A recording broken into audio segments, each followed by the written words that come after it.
Commissioner, the Pioneer Saloon, the oldest bar in Clark County. Amazing, amazing history out here. You know, it really is. When you think of 100 years old, and the community along with it, the school celebrated its 100 years. And so it's fun to come out here. It's well designed, great food, and you can just feel like you're somewhere else, and you are. I mean, things have happened here where it was a command post many years ago when there was an airplane accident, and Clark Gable, for those of us that are a little bit older, would know, an incredible actor, sat right here in this bar waiting to find out unfortunate news about his wife that did perish in the accident. So, I mean, lots of history. They even say, you know, as you and I were chatting, that there's possibly ghosts here, so we'll see how our morning goes. Commissioner, this is again just part of District F. There's approximately 229 people that live in this area, and you've been out here many times, and again, this is part of District F, part of the voters that elected you, and you take it very seriously, obviously. You know, they have needs just like anyone else has needs. They have roads that need working on. They have homes that might need some conditioning, and so, you know, trying to make sure that the school stays alive and well when you have something that historical. And so there's children that grow up here. You know, they end up with their middle school years and high school years in Sandy Valley, which is their partner, you know, community across the mountain there, about another 15, 20 minutes away. And, you know, they see the seasons here. There's snow that can come here. Lots of visitors. They do a lot of events. They do events that are charitable. So when you look at a community and you think, well, 200 and some people, you know, they are people. They're not a number. And so their needs are important to us in the county. Commissioner, talk a little bit about, it was last year, I believe, when we had the centennial celebration at the Goodspring School. 100 years, the oldest continuous running school in Clark County. I know as a former educator, that's very significant, very important to you. You know, a lot of pride over there. There are families that have had 3 and 4 generations. When we had the celebration, we had people that were there, you know, 60, 70, 80 years ago. It was pretty extraordinary that they come back each time. And so we had the celebration. They do a picnic in the park. They ring the old school bell that's still there. It's more than one room right now. They had to kind of, you know, update it a little bit, but it still has that frame and structure of what it was 100 years ago. So it's just so much fun. I encourage anyone, come out. They have a little walking tour of the community. You can eat at the Goodsprings Pioneer Saloon, and it's a mere 30, 40 minutes. So it's like going up instead of Mount Charleston. You know, come visit and see what's out here. Just a very interesting part of District F. It Commissioner, is. something that has you've been working on with some of our state senators, or has come to the forefront, has been the traffic along Blue Diamond, State Route 160, which that was an amazing piece of road building that when it had to be built, and now talking about speed limits, talking about crosswalks and things like that to make that more safe. Give us your take on that. Another area of our community that through the development, and builders do participate, they have to make sure that they identify what their needs are. The challenge with Blue Diamond, and hearts go out to those that have had situations out there, that it is a state highway. And so we have NDOT that has to work with us. We have all types, so you have the state, you have the county, and you have the city. So our Assemblyman and Senator, Assemblyman Healy and Senator Justin Jones have been very good to work with me.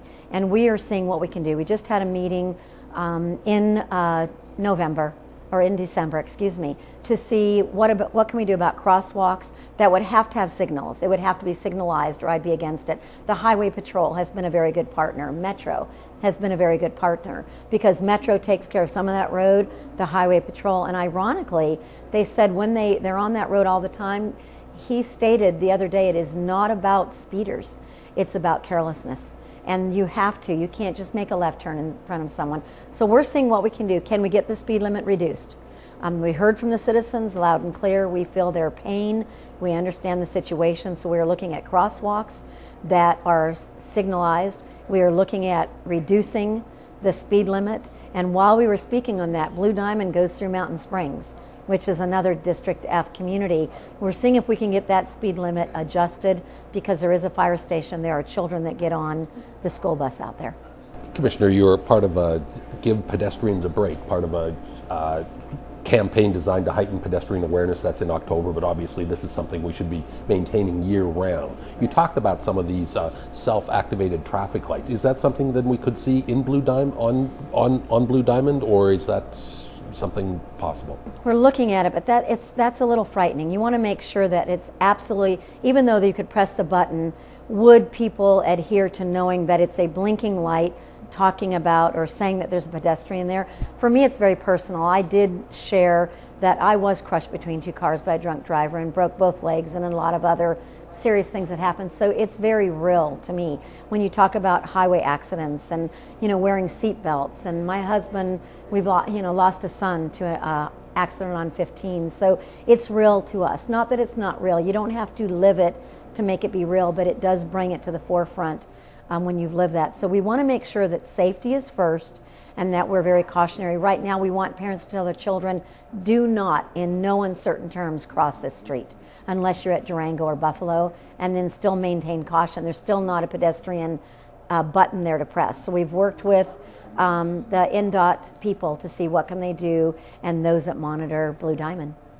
Commissioner, Mountain's Edge Park, a regional park that is coming up there's some construction on that. Can you just bring us up to date on what's going on there? Yes, I just had an update on that. So the Mountain's Edge Park, you can see dirt turning.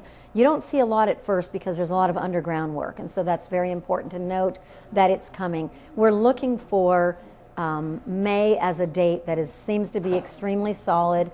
I am on top of it. My liaisons are on top of it. We've worked with county staff. We want people to know that it's taken a little bit longer. Sequester did take some time off of that, unfortunately. Materials were stopped. Things happened. It's a realistic blame. And now we are up and going, and I think we'll start seeing some really incredible progress. It's going to be a regional park that will obviously enhance every activity here in the Southwest. It'll be very, very beneficial, and what's exciting is Commissioner Sisolak and Senator Reed did help me secure about $8 million because we don't have funding right now. And it's about $400,000 a half acre to come to county standards for safety, for implementation of the right kind of equipment. It's going to be a very interactive park. I think the community on this first 20 acres will be very excited when it gets here. Commissioner, also the county will be partnering with the folks at Wet and Wild on building a park. Can you tell us anything more about that? You know what Wet and Wild is looking at doing, adding on to theirs, and then we did build the park with Summerlin, the Howard Hughes Corporation, that's in front of Wet and Wild, and that's turned out very nicely. And when I drive by that area, you can see that people are utilizing it and using it. Wet and Wild is thinking about expanding. They have not said what they're doing at this time, but they did get a lot of good feedback. The first few days were a little bumpy, but any new establishment takes time. Overall, I had great reports from citizens that said they enjoyed it.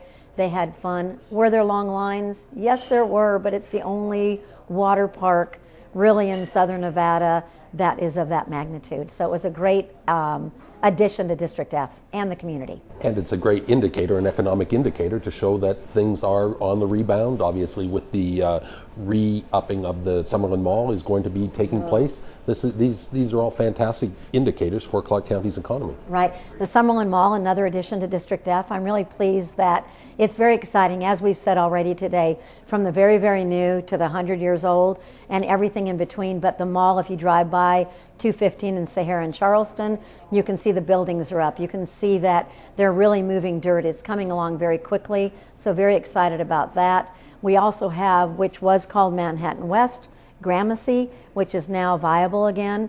Very exciting times for Clark County economically, tax base, tax structure. We're going to see a lot of great things happening.